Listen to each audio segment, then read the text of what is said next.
하나님의 말씀 사도행전입니다. 사도행전 20장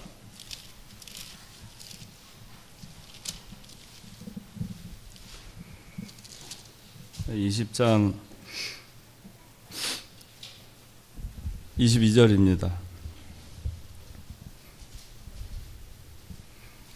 제가 봉독합니다. 보아라, 이제 내가 성령의 매임을 받아 예루살렘으로 가는데 거기에서 내게 닥칠 일들을 내가 알지 못하나 다만 성령께서 각 성읍에서 내게 증언하여 말씀하시기를 결박과 환난이 나를 기다린다고 하신다. 그러나 나의 달려갈 길과 주 예수께 받은 사명 곧 하나님의 은혜의 복음을 증언하는 일을 마치기 위하여 나는 나의 목숨을 조금도 귀한 것으로 여기지 않는다. 내가 너희 가운데 두루 다니며 그 나라를 전하였으나 이제 나는 너희 모두가 더 이상 내 얼굴을 보지 못할 것을 안다. 그러므로 내가 오늘 너희에게 증언하는데 나는 모든 피에 대하여 깨끗하니 이는 내가 감추지 않고 하나님의 모든 뜻을 너희에게 전하였기 때문이다. 너희는 스스로와 모든 양떼를 위하여 조심하라. 성령께서 너희를 그들 가운데 감독자로 세워 자신의 피로 사신 하나님의 교회를 돌보게 하셨다. 내가 떠난 후에 양떼를 아끼지 않는 사나운 이리들이 너에게 올 것을 내가 안다. 또 바로 너희 중에서도 제자들을 꿰어내어 자기를 따르게 하려고 어그러진 말을 하는 사람들이 일어날 것이다. 그러므로 너희는 깨어서 내가 3년 동안 밤낮으로 쉬지 않고 눈물로 각 사람을 훈계하던 것을 기억하여라. 이제 나는 너희를 하나님과 그분의 은혜의 말씀께 부탁하니 그 말씀이 너희를 굳게 세우고 거룩함을 입은 모든 이들 가운데에서 너에게 유업을 줄 것이다. 나는 어느 누구의 은이나 금이나 옷을 탐하지 않았고 너희가 아는 것처럼 나와 또 나의 일행에게 필요한 것을 충당하기 위하여 내가 이 손으로 봉사하였다. 내가 모든 것을 너에게 보여준 대로 이처럼 너희도 수고하여 약한 자들을 도와주고 주 예수께서 친히 말씀하신 바 주는 것이 받는 것보다 복이 있다라고 하신 것을 기억하여야 할 것이다. 오늘 말씀의 제목은 32절. 이제 나는 너희를 하나님과 그분의 은혜의 말씀께 부탁하니. 그래서 하나님과 말씀께 부탁한다. 오늘 말씀의 제목입니다.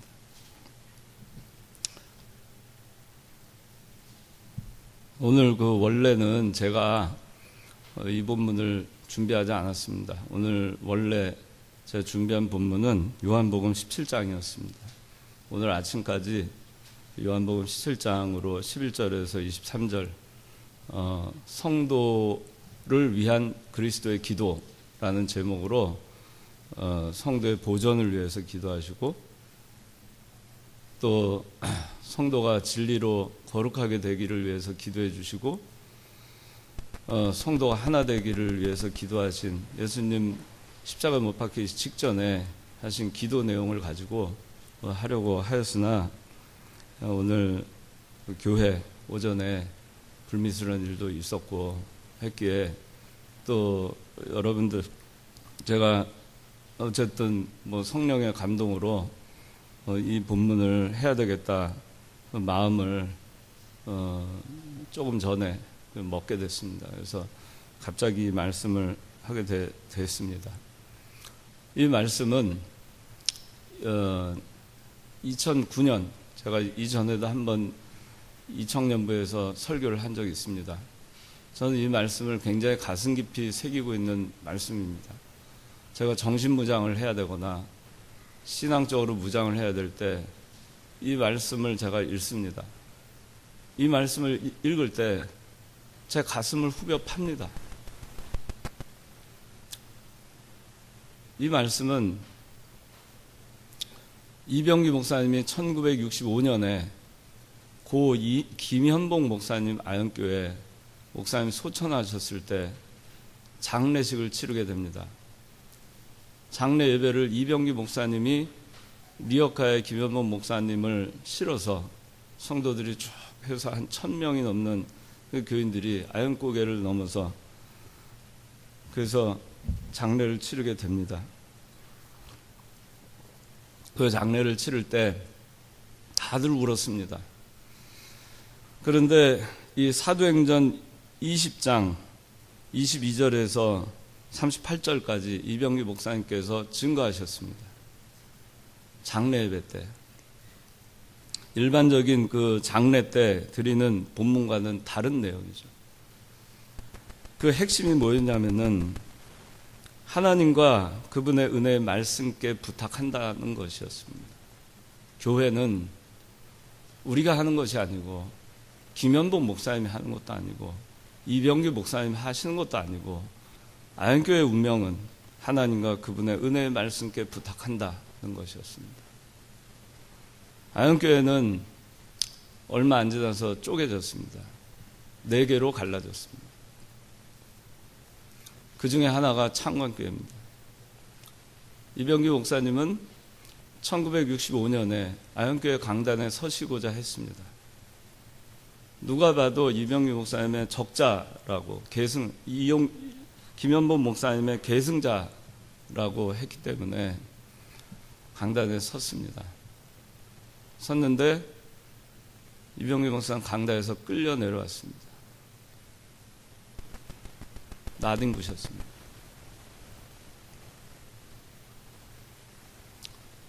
창건교회는 그렇게 해서 생긴 것입니다. 그리고 이병기 목사님이 65년에 이제 창건교회 개교회 독교회로 시작을 해서 그렇게 해서 후배 목사들을 양성하고 그래서 파송을 하고 개척교회를 하고 물심양면으로 눈물로 기도하면서 그 교회들을 지원해 주십니다. 그 전에 명륜교회가 있었지만 이병기 목사님이 53년에 명륜교회 개척하신 이후에 창관교회로 옮기셨어요.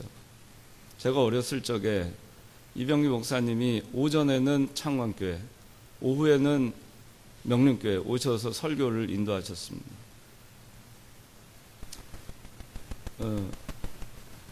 그리고 73년에 이병기 목사님 동생 이용규 목사님이 명륜교회 담임으로 계시다가 LA로 가십니다. 교회를 개척하기 위해서. 그게 오늘날 LA 동부교회가 됩니다. LA 동부교회는 북미주의 교두보가 됩니다. 복음을 전하는 교두보가 됩니다. 우리 신앙 노선을 전하는 복음 전파의 교두보가 됩니다.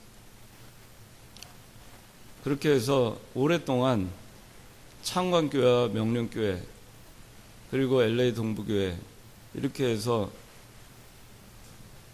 그 재정적 지원을 통해서 목사님들이 양성이 되고 그때는 지금처럼 학교 법인 개학신학교 대학교 대학원이 아니라 그냥 성경학교였습니다. 여러분들 잘 이런 걸 아셔야 될 것 같아요. 그래서 오늘 제가 이 본문을 택했습니다.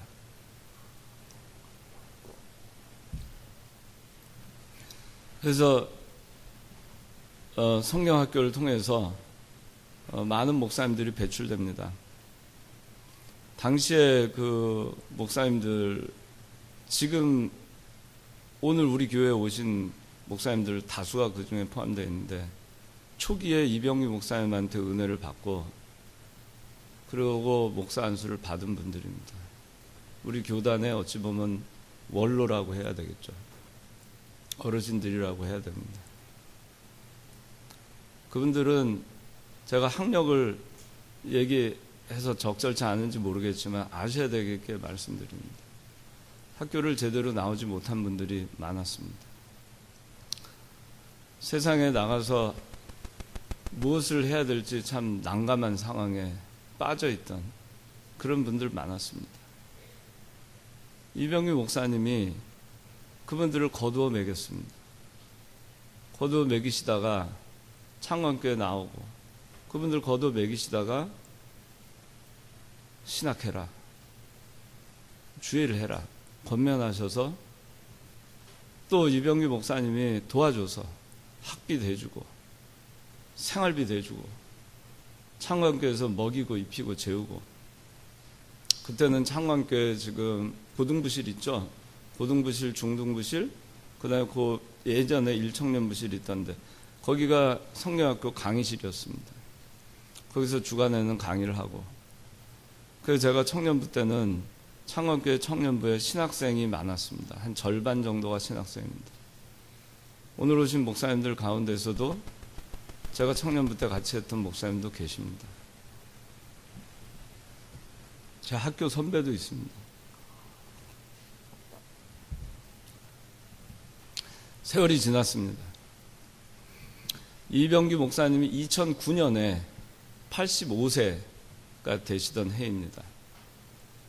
1965년부터 2009년까지 오랜 기간 교단을 이끌어 오시면서 목사들을 양성하고 수많은 목회자들을 배출하고 지교회를 설립하고, 그 수많은 지교회에 자립되지 않은데 창건교회에서 다 도와줬습니다. 지금도 90%가 미자립입니다. 오늘 오신 목사님들은 자립한 교회 목사님들입니다. 이제 먹고 살만 합니다. 창건교회 없어도 먹고 살만 하고, 이병규 목사님 없어도 먹고 살만 합니다.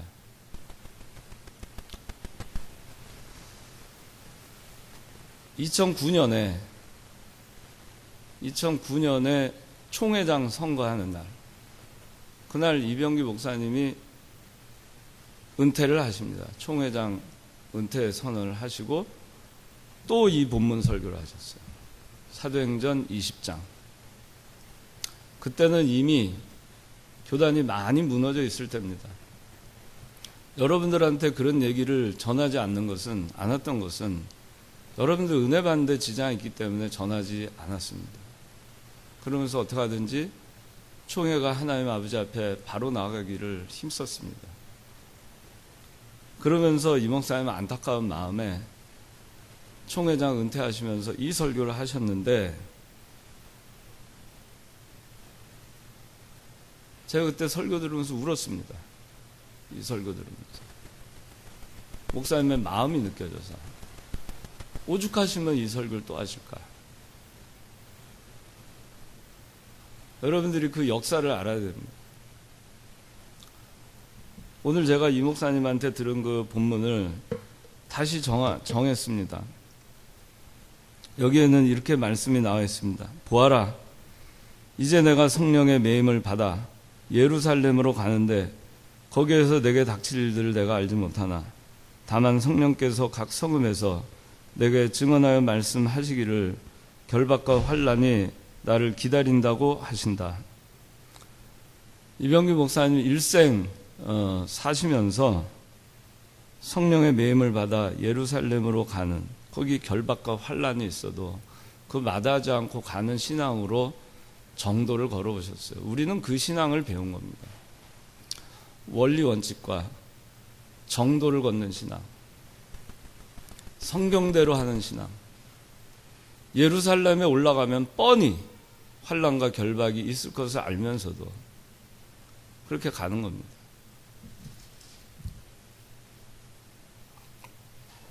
지난주에 제 아들이 한 2주 왔다가 다시 미국을 갔어요. 내년에 결혼을 한다고 합니다. 그래서 결혼에 대해서 얘기를 하게 됐습니다.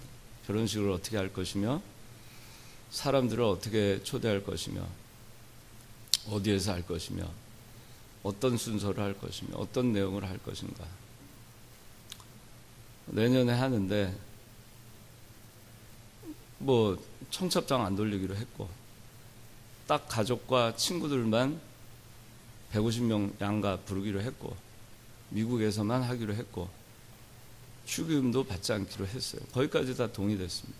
그 다음에 경건하게 예배 중심으로 결혼식을 해라. 거기까지 됐습니다. 마지막 하나가 남았어요. 그 미국에서는 예배 끝난 다음에 그 다음에 파티를 한대요. 식사를 하면서 파티 순서가 있는데 파티의 마지막 클라이막스가 엔딩이 댄스랍니다. 댄스. 음악을 틀어놓고 댄스. 그래서 제가 된다고 했겠어요? 안 된다 했겠어요? 희순아. 안 된다고 했습니다. 예배를 들러리로 세우지 마라. 결혼식 때 하나님 들러리로 세우지 마라. 다 해놓고 마지막 순간에 세상 음악 틀어놓고 댄스를 한다면 그건 하나님 들러리 세우는 거다. 술도 안 하고 뭐 아무것도 안 하기로 다 됐어요. 그런데 댄스는 해야 되겠대요. 그거는 다 한답니다. 아주 가볍게 좋은 음악. 안 된다 했어요. 그래서 애가 뭐라고 얘기를 하냐면 아빠 아이들이 별로 안 좋아할 것 같아. 그렇게 얘기를 해요. 그래서 제가 그랬습니다. 다수가 무엇을 좋아하느냐 그걸 따라가지 말고 이것이 옳은 일이냐 그런 일이냐 그것만 보고 해라. 앞으로 살아갈 때 누가 내가 이 일을 하면 누가 좋아할까? 다수가 좋아할까? 그런 거 생각하지 마라. 앞으로 네가 살아감에 있어서 모든 결정을 함에 있어서는 누가 좋아할 것이냐 말 것이냐 생각하지 마라. 그 일이 옳으냐 그러냐 그러면 그것만 가지고 판단해라. 옳은 일만 해라.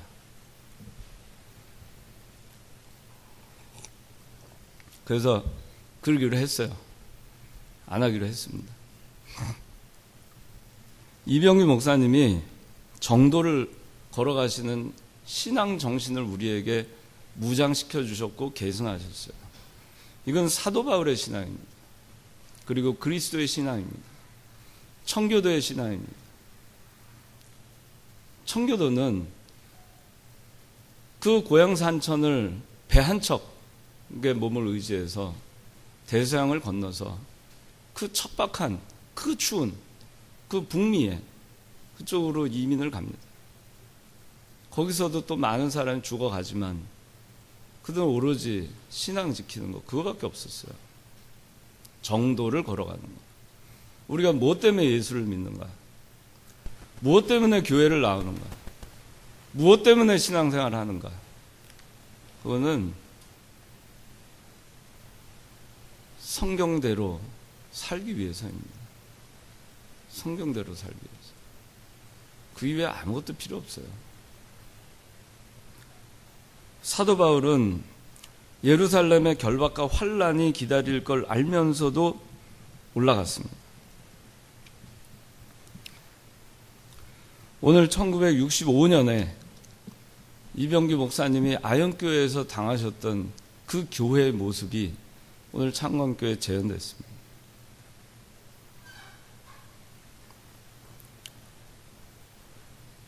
저는 그게 새로운 일이 아니라 생각합니다. 인간은 다 똑같으니까. 사람은 다 똑같기 때문에 전혀 놀랄 일도 아니고 새로울 일도 아니다. 인간이 모인 집단은 그렇다. 그래서 이병규 목사님이 그 네 가지를 항상 저한테 반복해서 말씀하신 것. 첫째가 진리 필승이었고, 둘째가 뭐였을 것 같아요? 둘째가 세상 단체는 부패하고 분열한다 했어요. 명심해라. 그랬어요. 셋째가 새생명운동은 이기고 또 이긴다. 넷째는 하나님께서 심판하신다. 그거예요. 그렇게 해서 오늘 이어왔지만 말씀대로 세상 단체는 부패하고 분열합니다. 우리 창간교회가 저울에 달아보니까 바벨론의 벨사살 왕이 저울에 달아보니까 무게가 안 나갔죠. 어떻게 됐죠? 그날로 왕권에서 박탈당하고 죽었습니다. 무게를 달아봤어요. 손가락이 나와서 썼습니다. 그 내용은 무게를 다루는데 많이 안 나가는구나, 부족하구나 였습니다. 하나님이 심판합니다. 우리가 교회가 무게가 얼마 나가는가 하는 것을 시험하고 계십니다. 여러분의 무게가 근수가 얼마 나가는지 시험하고 계십니다. 24절에 그러나 나의 달려갈 길과 주 예수께 받은 사명 곧 하나님의 은혜의 복음을 증언하는 일을 마치기 위하여 나는 나의 목숨을 조금도 귀한 것으로 여기지 않는다. 여러분 이렇게 사십니까? 기왕에 예수 믿는데 이렇게 좀 살아보는 게 있어야 되겠죠. 나의 달려갈 길, 주 예수께 받은 사명, 은혜의 복음을 증언하는 일을 마치기 위해서 나는 나의 목숨을 조금도 귀한 것으로 여기지 않는다. 이런 신앙 좀 있어야 되겠죠. 좀 뭐 하면 흔들리고, 좀 뭐 하면은 넘어지고, 좀 뭐 하면 달려가다 포기하고, 좀 뭐 하면 포기하고, 그만두고, 내려놓고. 그럼 아무 일도 안 되죠. 하나님의 은혜의 복음을 증언하는 일을 마치기 위해서 끝까지 가는 거예요. 그렇게 해야 됩니다. 여러분들이 교회를, 창관교회를 어떻게 해야 될까? 제가 63년생이에요. 제가 창관교회 있으면 얼마나 있겠습니까? 한 15년 하나님 살려주시면. 제가 55세인데 여러분 앞에 얼마나 더 설 수 있겠습니까?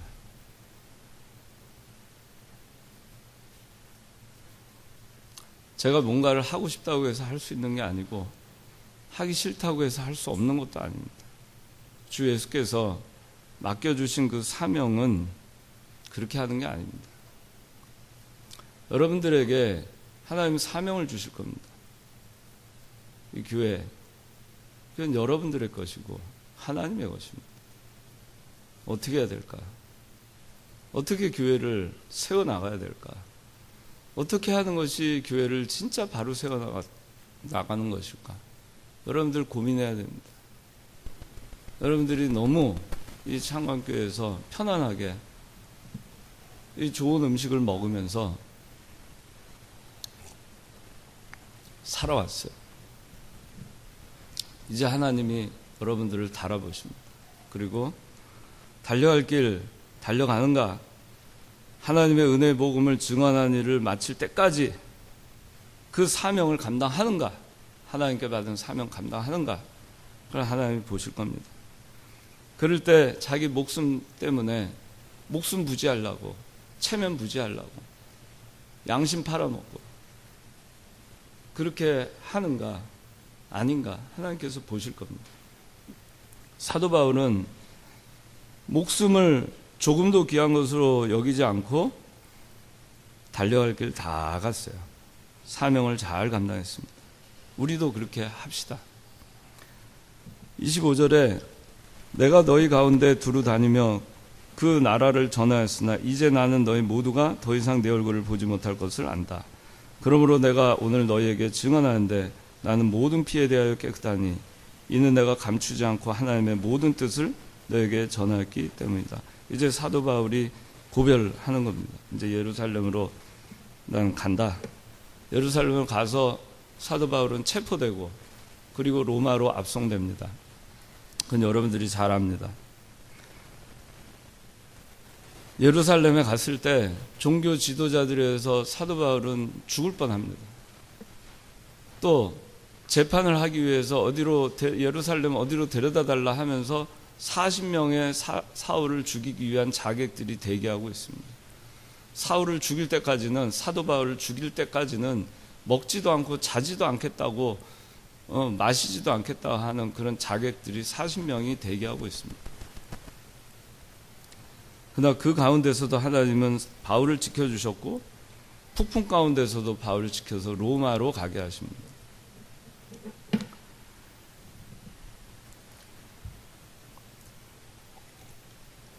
사도 바울은 모든 피에 대해서 깨끗하다 했습니다. 어찌하든지 복음을 전하는 일에 힘썼어요. 다른 사사로운 일에 그렇게 하지 않았습니다. 탐심을 가지고 뭘 하지 않았습니다. 오직 구원운동, 오직 성도를 살리는 일, 거기에만 집중했어요. 자, 28절. 너희는 스스로와 모든 양떼를 위하여 조심하라. 성령께서 너희를 그들 가운데 감독자로 세워 자신의 피로 사신 하나님의 교회를 돌보게 하셨다. 여러분, 스스로와 모든 양떼를 위해서 조심하십시오. 성령께서 여러분들을 그들 가운데 감독자로 세워 자신의 피로 사신 하나님의 교회를 돌보게 하셨어요. 교회를 잘 돌보셔야 됩니다. 교회를 돌보는 것은 장로와 목사들만의 몫은 아닙니다. 여러분들 개개인의 몫입니다. 모든 양떼를 위해서 교회를 잘 돌봐야 됩니다. 29절. 내가 떠난 후에 양떼를 아끼지 않는 사나운 이리들이 너에게 올 것을 내가 안다. 또 바로 너희 중에서도 제자들을 꿰어내어 자기를 따르게 하려고 어그러진 말을 하는 사람들이 일어날 것이다. 그러므로 너희는 깨어서 내가 3년 동안 밤낮으로 쉬지 않고 눈물로 각 사람을 훈계하던 것을 기억하여라. 기억하십시오. 우리가 무엇을 배웠는가를 기억하십시오. 성경 말씀을 기억하십시오. 여기 29절 제가 2009년에 이 목사님이 7월 달에 이 설교를 하시면서 29절을 말씀하시는데 내가 떠난 후에 양떼를 아끼지 않는 사나운 이리들이 너에 올 것을 내가 안다. 목사님께서 그걸 아셨어요. 사나운 이리들이 옵니다. 그들은 양떼를 아끼지 않습니다. 양떼들이 상처를 입든 말든 교회 혼란으로 인해서 고통을 겪든 말든 상관하지 않습니다. 왜? 그들은 목자가 아닙니다. 참 목자가 아니기 때문에 양떼를 아끼지 않기 때문입니다. 진짜 목자는 양떼 한 사람의 심령을 위해서 이리떼와 같이 행동하지 않습니다. 이리떼들은 잔인합니다. 강포합니다. 불법을 저지릅니다. 무도합니다. 예의도 없습니다. 말도 거칩니다.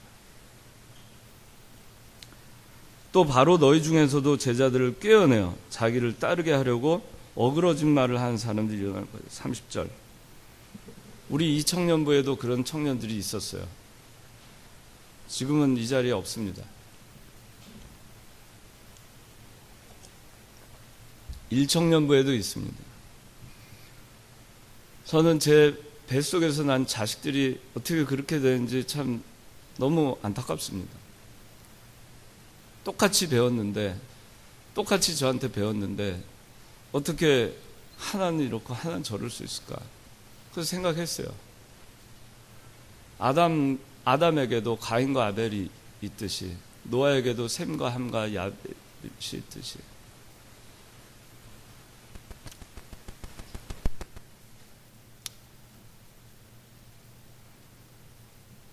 이삭에게도 에서와 야곱 있듯이 똑같이 가르쳐도 다를 수 있다는 것. 너희 중에서 제자들을 꿰어내는 사람들이 있어요. 여러분들 가운데 제자들을 꿰어내는 사람들이 있습니다. 여러분들 가운데 있을 수 있어요. 그걸 경고한 겁니다. 벌써 2000년 전에 사도 바울이 에베소 교회 장로들을 모아놓고 내가 이제 예루살렘으로 가는데 에베소 교회에 이런 자들이 있을 수 있다. 교회 내에 너희들 가운데 제자들을 꿰어내어 자기를 따르게 하려고 어그러진 말을 하는 사람들이 일어날 것이다. 오늘날도 마찬가지입니다. 쓸데없이 비방하고 험담하고 무시하고 자기 스승을 무시하고 가르친 사람 함부로 하고 저는 그게 이해가 안 돼요. 저는 교회는 훨씬 더 품격이 있어야 된다고 생각해요. 사람들이 훨씬 더 질서가 있어야 된다고 생각합니다. 세상보다. 근데 교회가 사랑으로 품어줘야 된다는 그 말 한마디에 의해서 교회가 아주 못되게 하는 것을 당연시 생각합니다. 그런 사람들이 있어요. 자기가 못되게 해놓고 그걸 책망하면은 그걸 협박한다고 얘기합니다. 그러니까 참, 그래서 여러분들 가운데서도 누가 그렇게 하는지, 그동안에 그런 걸로 인해서 이 자리가 이렇게 많이 비게 된 이유가 그거 아니겠어요?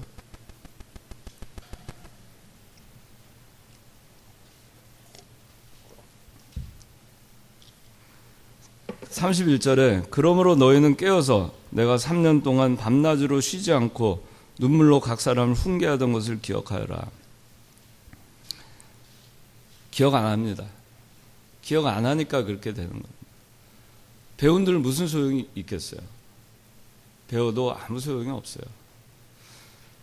예전에 이 목사님께서 늘 말씀하신 게, 저한테 가르쳐 주신 게, 책망을 했을 때, 권면했을 때 그걸 고치면 그 사람 희망이 있다 그랬어요.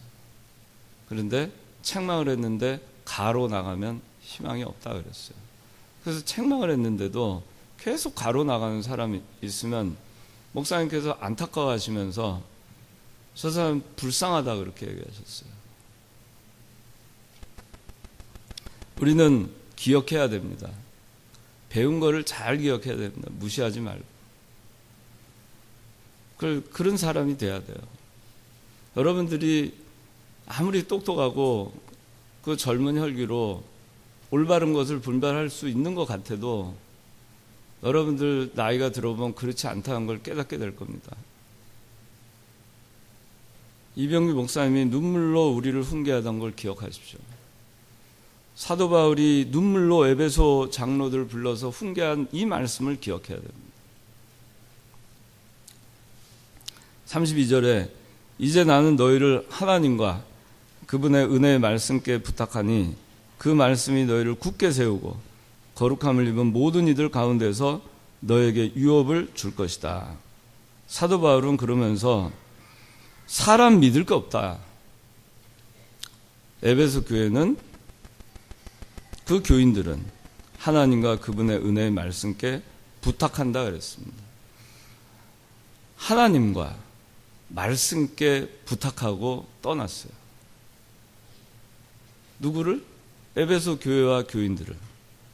그러면서 그 말씀이 너희를 굳게 세우고 거룩함을 입은 모든 이들 가운데서 너에게 유업을 줄 것이다. 그렇게 얘기합니다. 말씀이 너희를 굳게 세울 것이다. 우리를 굳게 세우는 것은 말씀입니다. 여러분들이 미혹되지 않고 굳게 서 있으려면 말씀을 잘 붙들어야 돼요. 말씀 중심으로 나가야 됩니다. 말씀을 굳게 붙들고 나갈 때 말씀이 여러분들을 굳게 세울 겁니다. 33절에 나는 어느 누구의 은이나 금이나 옷을 탐하지 않았고 너희가 아는 것처럼 나와 또 나의 일행에게 필요한 것을 충당하기 위하여 내가 이 손으로 봉사하였다. 내가 모든 것을 너에게 보여준 대로 이처럼 너희도 수고하여 약한 자들을 도와주고 주 예수께서 친히 말씀하신 바 주는 것이 받는 것보다 복이 있다라고 하신 것을 기억하여야 할 것이다.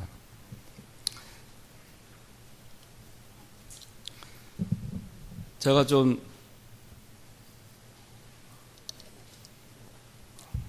이 말씀 보니까 사도 바울이 이렇게 얘기합니다. 나는 어느 누구의 은이나 금이나 옷을 탐하지 않았다.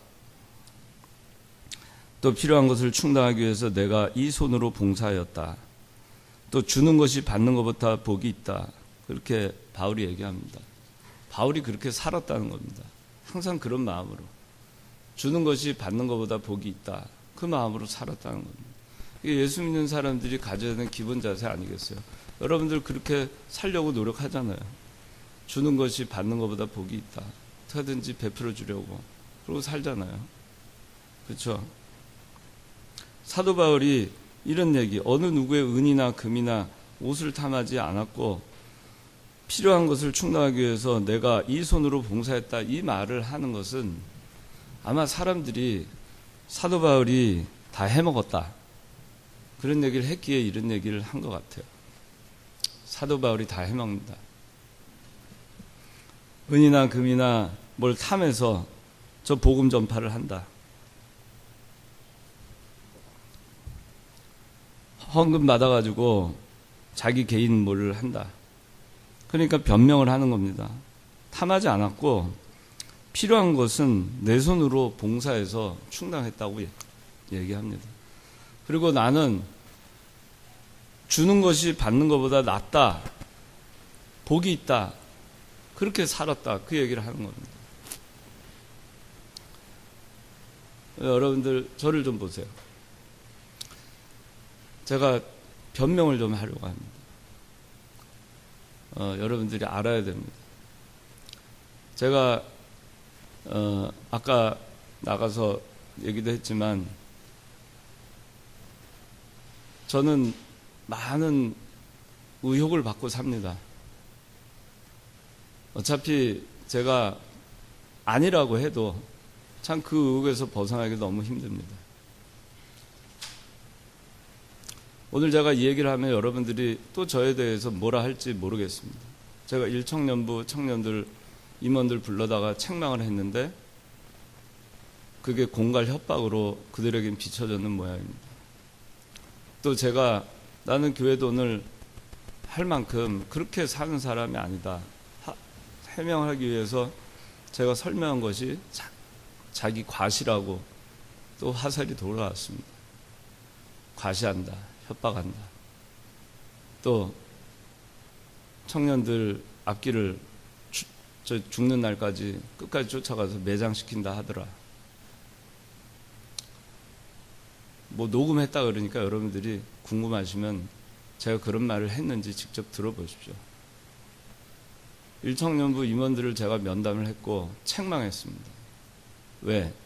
성명서에 김차원 목사님 발표문 반박문을 해서 이제는 그 뉘앙스가 일청년부 임원들 이제 가만히 안 있겠다.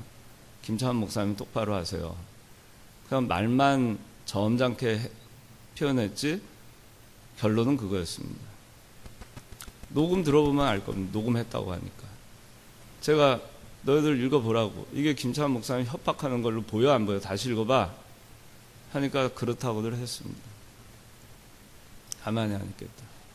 고린도전서 6장 6절을 위반하고 세상에 수사를 받게 한 김차원 목사 잘못됐다. 그게 일청년부 임원진들이 13명이 14명 가운데 13명이 했습니다. 저는 세상에서도 이런 쓰레기 같은 일은 있을 수 없다 얘기했습니다. 그래서 쓰레기란 말이 나왔어요. 제가 사회생활 30년 했지만 어느 조직에서도 그렇게 단체 행동하는 걸 본 일이 없습니다. 불만이 있으면 와서 물어보고 정중하게 왜 그러셨느냐 하는 것이, 그것이 도리입니다.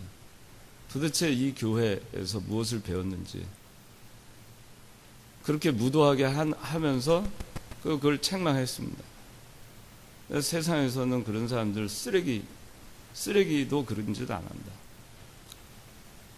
그리고 이게 협박을 했으니 사과해라, 목사님한테. 그리고 저에 대해서 돈이 많은 사람은 무조건 재판하면 이기기 때문에 그렇게 또 거기다 써놨어요. 돈으로 검찰을 매수해서 조현우 장로가 이길 것이다. 여러분, 그렇게 검찰이 우습게 보입니까? 제가 그렇게 능력이 있어 보입니까? 일청년부 임원들은 아마 그런지 모르겠어요. 제가 이 실상을 여러분들에게 알려드립니다. 여러분들이 강해져야 됩니다. 교회를 지켜야 되고, 이리떼들로부터 교회 내부에서 여러분들을 꿰는 세력들이 누군지 거기서 여러분들이 분명하게 서서 앞으로 제 시간도 가고 여러분들의 시간이 올 때 여러분들이 교회를 잘 세워나가세요. 여러분들 때 이런 일이 일어나지 않은 게 다행입니다. 지금 드러난 것이 다행이고요. 또 제가 교회 거를 다 해먹는다고 소문을 냅니다. 저 교회 돈 아까도 얘기했지만 1원 한 푼 가져간 적 없습니다. 저는 사회생활을 하면서도 회사 재산을 회사의 어떤 물품 하나도 제가 사적으로 사용하는 걸 굉장히 불편합니다. 그래서 청년부에서 어떤 경우에 와서 복사지를 사용한 적이 있어요. 제가 사비로 그거 다 채워놨습니다.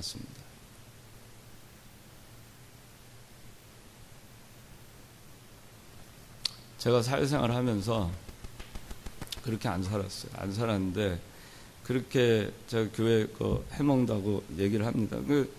아무리 아니라 해도 뭐 어떻게 알아요? 여러분들 교회 장부를 그 사람 데리고 가서 교회 장부를 보세요. 조현호 이름으로 은행 계좌로 1원이라도 입금된 게 있는가? 아니면 조현호란 사람이 창건교회 계좌로 입금한 것이 있는가? 제가 창건교회 계좌나 신학교, 기도원에다 입금한 것은 있어도 거기서 제 계좌로 돈이 이체된 것은 한 건도 없습니다. 제가 돈을 벌기 위해서 교회에다 헌금을 합니까? 그렇지 않아요. 여러분들이 그걸 분명히 여러분들은 이제 어느 정도 이제 분별을 갖고 이 청년부를 지키기 때문에 제가 이런 얘기를 편하게 합니다. 제가 지금 하는 얘기에 대해서 또 제가 과시하느라고 그런다. 그렇게 생각 말아주시기 바랍니다. 제가 금년에 우리 교단에 1억 8천만 원 헌금했습니다. 벌써. 여러분들 교회 빨대를 꽂고 단물을 뽑아 먹는다고 호소문 돌은 적 있죠? 그죠? 헌금했다가 제가 다시 빨대를 꽂아서 1억 8천만 원 빼갑니까?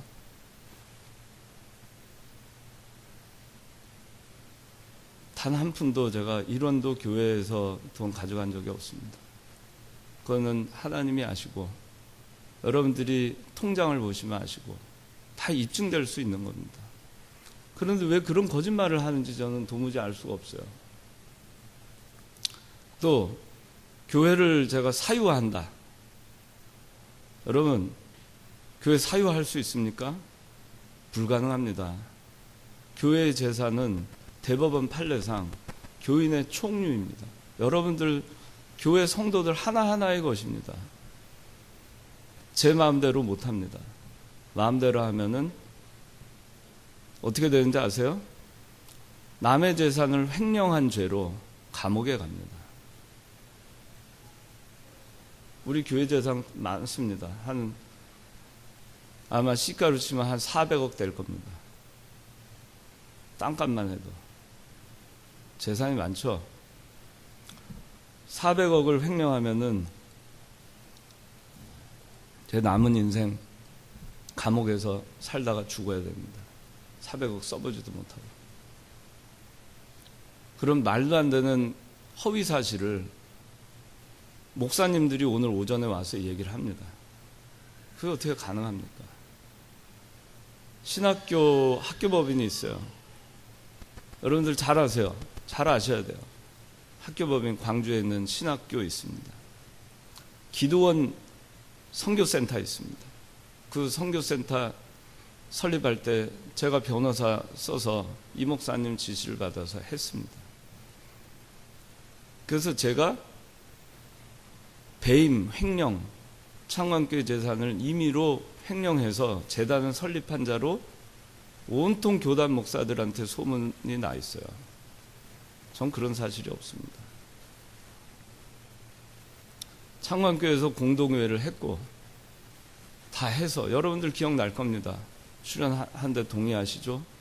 그 2009년 말에 했을 겁니다. 그렇게 해서 공동회에서 간 겁니다.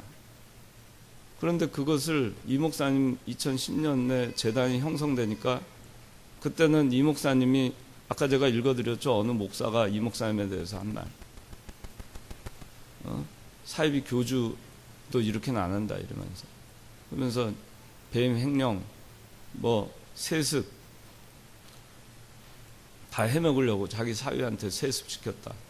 뭐 소설은 그래 쓸 수 있을지 모릅니다. 근데 그렇게 해가지고 이 목사님을 온통 협박을 했어요. 제가 읽어드린 대로 자기 말대로 2012년 9월 총회 때 13일 날 총회 때 모 아무개 목사가 검찰에 갈래 항복할래 해가지고 이 목사님이 항복했다고 좋아합니다. 우리 교단 목사들이. 그 항복한 내용이 뭔지 아세요? 그 항복한 내용이요, 창관교회가 가지고 있는 의정부 땅이 있습니다. 의정부 땅 팔면 절반을 바쳐라, 총회에다가. 그겁니다. 또 하나 뭐였는지 아세요? 신학교하고 기도원의 재단 이사를 총회 파송한 사람들로 채워라. 그래서 2명씩 채우기로 이 목사님이 굴복했어요. 왜? 검찰에 고발한다 하니까. 그럼 죄가 있어서 굴복하셨느냐? 아닙니다. 교회와 교단의 화평을 위해서 그렇게 하신 겁니다. 그 사람들이 이 목사님 소천하시니까 이제는 창관교회 누가 타겟이 되겠습니까? 제가 솔직하게 얘기합니다. 저는 제가 누구의 은이나 금이나 옷을 탐한 적이 없습니다. 제가 교회 생활하면서 뭐 할 때도 교회 헌금으로 이거 하지 그런 적 없어요. 아마 중선이도 알 거고 임원들 알 겁니다. 이 청년부 무슨 공사를 하거나 뭐 하면 제 돈으로 한 게 많습니다. 왜? 교회 돈 안 끌어다 쓰려고. 다른 부서는 교회에서 지원해달라고 합니다. 저 정재수 장로님도 증인입니다. 저기 가구 다 들여놓고 할 때 제가 아현동 가서 직접 샀습니다. 저 문짝 저기 유리로 저거 2개 할 때 제 돈으로 했습니다.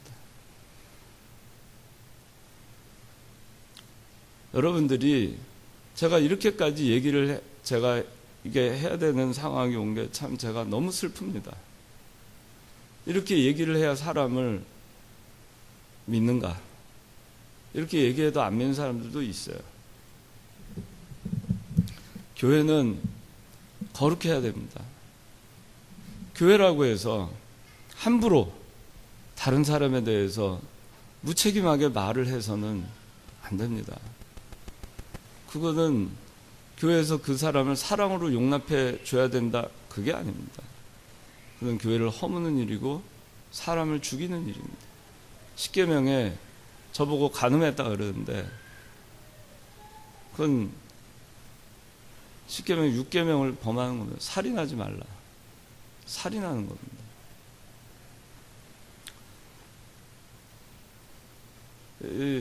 여러분들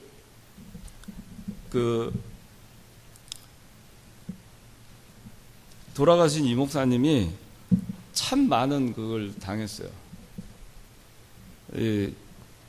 재산 사유한다. 이 목사님이 다 뒤로 빼돌렸다.